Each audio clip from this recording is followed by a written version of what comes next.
भुवनेश्वर जय नमो नम।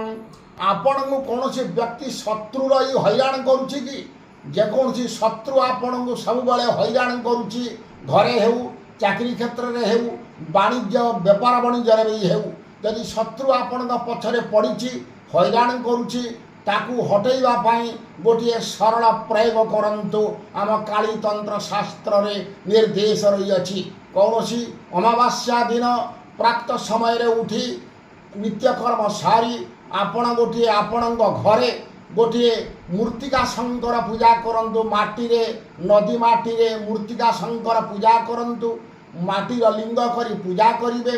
पूजा कर सारा पर सोरिष तेल द्वारा रुद्राभिषेक करेंगे। रुद्राभिषेक सरीगला अरख पत्र रे कला द्वारा शत्रु नाम को लिखि दिंतु लिखिकी से शिवलिंग उपरे समर्पण करंतु देखिए 21 दिन भितर शत्रु दमन हो आपणकर शत्रु रही शत्रु आउ लगे स्तंभीभूत होम कालीतंत्र शास्त्र रे निर्देश रही।